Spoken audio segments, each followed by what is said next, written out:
Quais são os efeitos do álcool no cérebro humano? Meu nome é César Bueno, eu sou Master Trainer no Instituto Helix, neurocientista e pesquisador em Harvard. E esse é o quadro O Mal do Século, onde eu abordo temas como ansiedade, depressão, entre outros desafios psicológicos que estão adoecendo a humanidade. E o quadro hoje traz o álcool e o cérebro.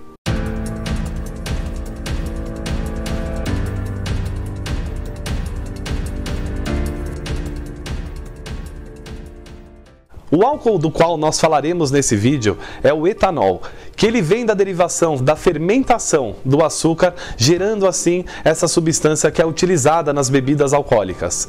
Essa substância que já foi descoberta desde a antiguidade e vem sendo utilizada já há muitos anos. Então muita gente já ficou alterado com o uso do álcool. Mas como será que o cérebro e o corpo processam o álcool no organismo? Quando você ingere uma bebida, o álcool entende essa bebida como um veneno e ele rapidamente trabalha para expulsar esse veneno do organismo. Primeira função, quando a substância chega no seu fígado, ela tem que quebrar aquilo em substâncias menores. Então o fígado trabalha para quebrar o etanol em acetaldeído e depois o acetaldeído em acetato. Quando você bebe pouco ou tem uma interação social tranquila com a bebida, se alimentou bem, entre outros fatores que eu vou falar um pouco mais à frente no vídeo, o seu fígado consegue te acompanhar. Ele consegue quebrar essas moléculas e um baixíssimo grau de álcool entra na sua corrente sanguínea.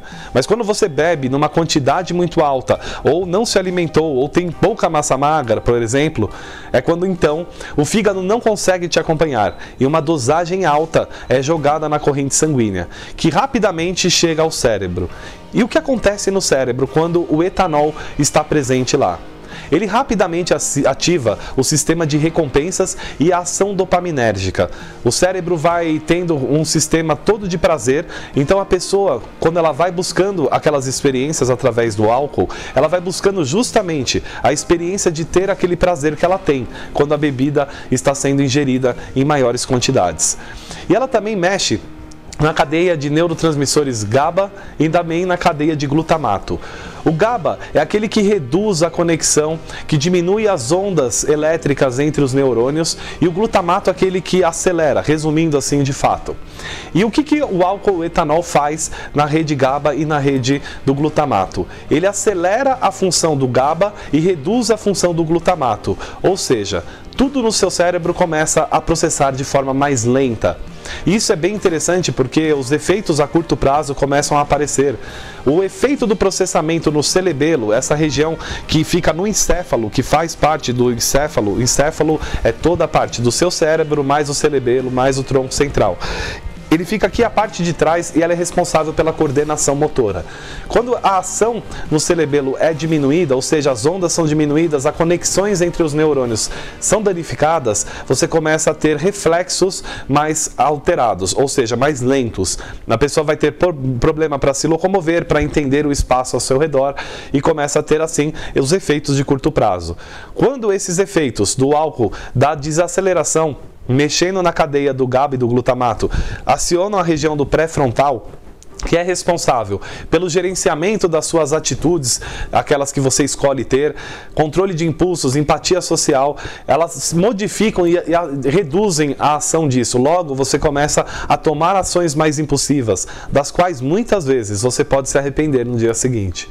Elas mexem também com a atividade social, porque o seu cérebro está mais dopaminérgico, você tem mais impulso, menos controle sobre as suas inibições sociais, logo também pode causar ali alguns desafios do qual você vai ter que lidar no dia seguinte. Ele reduz também outra área chamada hipocampo, que é responsável pela memória. E dependendo da quantidade ou da redução, você pode ter aqueles desafios de lapsos de memória, ou seja, amnésias temporais. Você pode não se lembrar do que aconteceu na noite anterior, porque o hipocampo não estava trabalhando para registrar, captar aqueles estímulos, organizar e entender se aquilo era importante para ser arquivado como uma memória. O álcool também mexe numa região do hipotálamo, chamada hipófise, que secreta uma substância chamada vasopressina, que ajuda os rins a manterem a água no organismo. E quando ali é alterado o seu processamento natural, você começa a ter aquela sensação de colocar água para fora com mais facilidade. Logo, começa a entrar num processo de desidratação. No dia seguinte, muitas vezes, quando a bebida vem acompanhada da ressaca, é justamente porque você ingeriu uma quantidade alta de álcool, de etanol, e essa região do rim foi afetada. Você entrou num processo de desidratação, que muitas vezes vem acompanhado de uma dor de cabeça. E por que isso acontece? Porque na tentativa de manter o seu corpo hidratado, o organismo vai buscar água no cérebro, desidratando essa região e mantendo assim aquelas sensações de dor de cabeça, que são muito frequentes na ação do dia seguinte. E para fechar o vídeo eu quero falar um pouquinho sobre o transtorno do consumo do álcool, que seja o alcoolismo. É quando a pessoa ela tem uma ação desejosa pela bebida e muitas vezes ela tem já uma programação sobre o controle que ela deseja ter sobre aquilo, seja na quantidade, seja no dia que ela vai fazer o consumo daquilo, ou seja nas duas juntas. E muitas vezes no dia a dia ela se pega indo além dos limites que ela já tinha programado para si. Ela se pega tentando reduzir a quantidade, a periodicidade, e começa a não ter controle sobre isso. E por que isso acontece? O cérebro muitas vezes vai, como todas as outras medicações que mexem na ação dopaminérgica, vai desejando mais repetir aquela experiência e vai criando uma tolerância sobre a quantidade que chega. Logo, as quantidades que anteriormente geravam um disparo dopaminérgico, um sistema de recompensas, vão sendo insuficientes para ter o prazer e a experiência buscada através do consumo.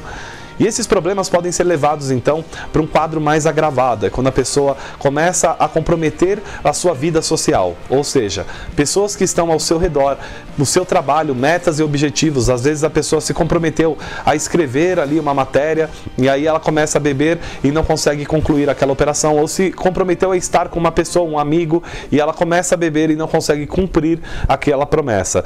E aí esses transtornos começam a ser levados para uma coisa mais grave.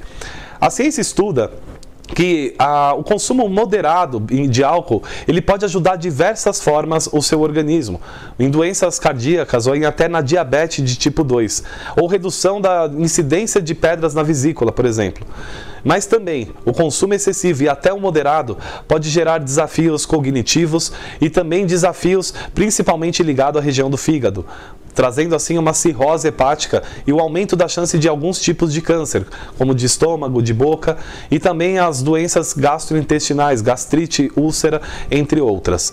Mas de fato a ciência entende que o consumo do álcool de forma moderada, ele pode ajudar a sociedade a viver de uma forma socialmente mais ativa e também prevenir algumas regiões.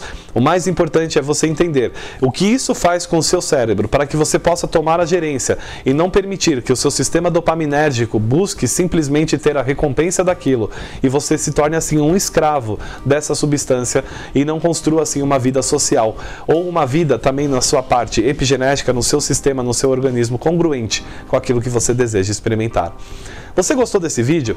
Então convido você aqui a dar o seu like, seguir o nosso canal, colocar aqui a ativação para que você possa receber 3 vezes por semana os quadros que lançamos misteriosamente, quando eu falo sobre o funcionamento dessa máquina incrível chamada cérebro, e também nos 2 quadros, o mal do século e a verdade sobre a mentira, onde abordamos temas de desenvolvimento humano, comunicação, persuasão, programação neurolinguística, hipnose, entre outras ferramentas que vão te ajudar a construir uma forma de viver com muito mais qualidade. Se você tem alguma dúvida, deixa aqui nos comentários que eu te respondo todos os domingos lá no @Instituto Elix, direto no IGTV. E aproveite também para nos acompanhar nas redes sociais. E vou deixar aqui na descrição um link para os nossos podcasts, que saem toda semana com entrevistas com pessoas famosas ou pessoas que já atingiram a maestria naquilo que fazem, bem como resenhas de filmes, livros, novelas, com a leitura da programação neurolinguística. Gostou muito? Compartilha para que outras pessoas também possam conhecer esse conteúdo e construir mais qualidade de vida. Gratidão por ter ficado até aqui, um forte abraço e te espero no próximo material. Valeu!